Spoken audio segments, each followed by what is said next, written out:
여러분, 혹시 손흥민 선수의 주급이 프리미어리그 슈퍼스타들에 비해 훨씬 낮다는 사실 알고 계셨나요? 토트넘의 주장으로서 그리고 전성기를 누리는 세계적인 공격수임에도 불구하고 말이죠. 오늘은 손흥민의 실제 주급, 그리고 프리미어리그 다른 스타들과의 비교, 그리고 현지 언론과 팬들이 말하는 진짜 평가까지 함께 정리해 보겠습니다. 먼저 손흥민의 실제 주급은 얼마인가요? 2025년 현재 손흥민의 주급은 약 19만 20만 파운드, 한화로는 약 3억 4천만 원 정도입니다. 토트넘 팀 내에서는 1위에 해당합니다. 언뜻 보면 적지 않은 금액처럼 보이지만 프리미어리그 톱 클래스 선수들과 비교하면 이야기가 달라집니다. 프리미어리그 슈퍼스타들과의 비교해 볼까요? 맨시티의 케빈 더 브라위너는 주급 40만 파운드 이상, 리버풀의 살라는 약 3,540만 파운드, 맨유의 래시포드, 첼시의 스털링도 모두 30만 파운드 이상을 받고 있습니다. 반면 손흥민은 EPL 득점왕 출신임에도 불구하고 이들보다 절반에 가까운 주급을 받고 있는 겁니다. 그렇다면 왜 이런 차이가 생겼을까요? 낮은 주급의 이유에 대해 알아봅시다. 첫 번째 이유는 재계약 시기입니다. 손흥민은 2021년에 재계약을 맺었는데 당시에는 아직 득점왕 타이틀이 없었고 몸값도 지금만큼 올라가지 않았던 시기였죠. 두 번째는 바로 충성심입니다. 손흥민은 꾸준히 토트넘에 헌신하며 팀 우선 태도를 보여왔고 이적설 대신 잔류를 선택해온 선수입니다. 그리고 마지막으로는 토트넘 구단 자체의 주급 정책도 있습니다. 당시 해리 케인조차 20만 파운드 초반대였을 정도니까요. 그럼 현지 반응은 어떨까요? 영국 현지 언론들은 손흥민을 언더페이드된 월드클래스, 즉 저평가된 슈퍼스타라고 부릅니다. 팬들도 이 정도면 최소 30만은 받아야 한다. 가성비 끝판왕. 이런 선수가 이 정도라니 말도 안 된다는 반응이 대부분입니다.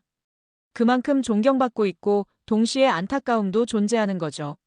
손흥민은 단순한 스타를 넘어서 실력과 인성을 모두 갖춘 주장이자 가장 저평가된 월드클래스 선수 중 한 명입니다. 높은 몸값만이 선수 가치를 말해주지는 않지만 그의 기여도와 리더십을 생각하면 지금보다 훨씬 더 높은 대우를 받을 자격이 충분한 선수임은 분명합니다. 손흥민 선수의 맨체스터 시티 이적 가능성에 대해 좀 더 긍정적인 시각에서 바라본다면 충분히 논리적인 기반 위에 가능한 시나리오라고도 볼 수 있습니다. 최근 유럽 축구계의 흐름과 손흥민의 커리어 상황, 그리고 맨시티의 전력 구성과 필요 요소들을 종합적으로 살펴봤을 때 양측 모두에게 득이 되는 이적이 될 수도 있기 때문입니다. 먼저 맨체스터 시티 입장에서 손흥민은 매우 매력적인 자원입니다.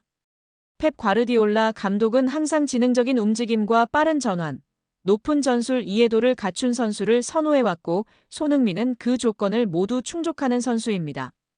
특히 손흥민은 왼쪽 윙뿐만 아니라 중앙 공격수, 오른쪽 윙까지도 소화 가능한 멀티 자원이기 때문에 도쿠, 포든 등 기존 선수들과 조합을 달리하며 다양한 전술적 유연성을 제공할 수 있습니다.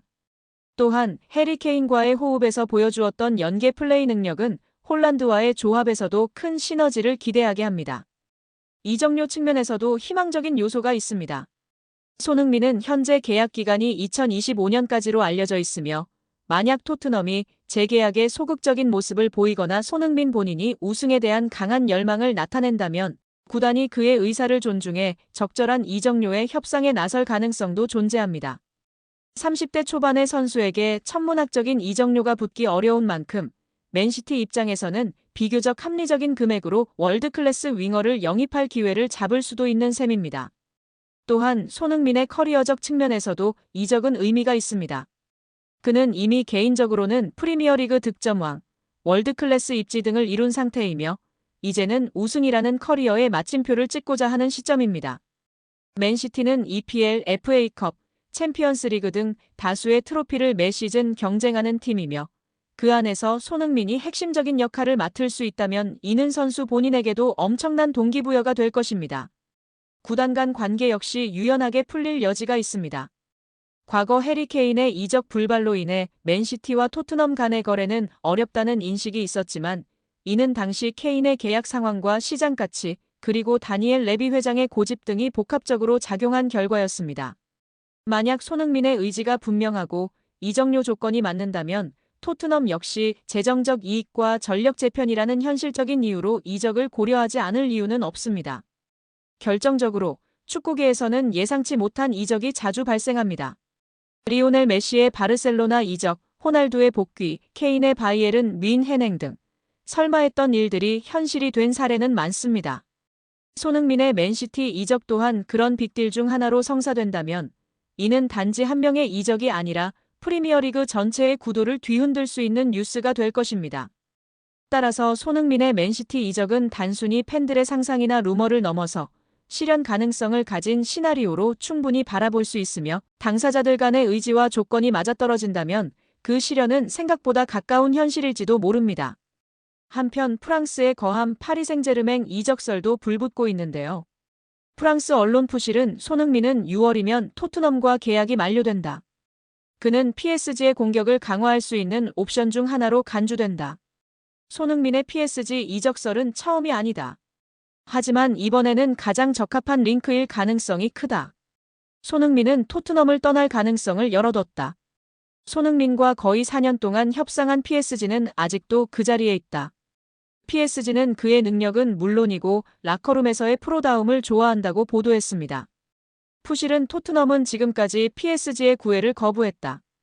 EPL 무대를 선호해왔다. 하지만 그의 생각은 달라질 수 있다. 이제 영국을 떠나 새로운 경험을 할 수도 있다. PSG와 손흥민의 논의는 긍정적이다. 구단은 몇 달 안에 합의를 마무리하길 바란다. 이 경우 이강인을 활용할 수 있다. 이강인이 손흥민의 합류를 설득하는 데 도움이 될 수 있다. 두 사람은 대한민국 축구대표팀에서 함께했다. 손흥민은 토트넘에서 역사를 만들었다. 다만 루이스 엘리케 PSG 감독의 까다로운 심경을 사로잡을 만한 재능을 갖춘 선수를 영입한 셈일 것이라고 했습니다. 내 축구 인생에서 가장 묵직한 시간 말보다 진심을 다하겠다. 라며 헛소리를 하는 홍명보 감독의 인터뷰가 화제가 되고 있습니다. 축구대표팀 홍명보 감독은 취임 전부터 폭풍을 마주했지만 지도자로 두 번째 월드컵 본선 무대를 향하는 데 성공했습니다. 홍 감독은 스포츠서울 창간 40주년 인터뷰에서 한국 축구가 도달하지 못한 곳을 향해야 한다. 원정 16강은 2번 달성했으니 그 이상을 보고 뛸 것이라며 2026 북중미 월드컵 목표를 제시했습니다. 지난해 각종 행정 난맥으로 물의를 일으킨 대한축구협회는 위르겐 클린스만 감독 경질 이후 새 대표팀 사령탑을 선임하는 과정에서도 매끄럽지 않은 행정으로 지탄받았습니다. 최종적으로 선임된 홍 감독에게도 비난 화살이 몰렸습니다. 절차적 문제가 있다고 밝혀졌음에도 그는 잘못을 인정하지 않고 있습니다. 인터뷰가 더 가관인데요. 그는 세상이 내가 처한 상황을 보고 들으려는 분위기가 아니었다. 억울해도 아니다라고 말하기 쉽지 않다고 했습니다. 그러면서 감독 자격이 없었다면 자진해서 물러났을 거다. 하지만 전강희로부터 1순위로 뽑혔고 정식으로 제안받았다. 고민하다가 결정을 내렸을 뿐이라고 했습니다. 이어 홍 감독은 나를 비난할 자격이 있는 사람은 울산 팬이라고 생각한다. 지금도 정말 죄송하다. 울산은 지도자 인생에서 가장 행복하고 임팩트 있는 시간을 보낸 곳이어서 마음이 아프다고 했습니다.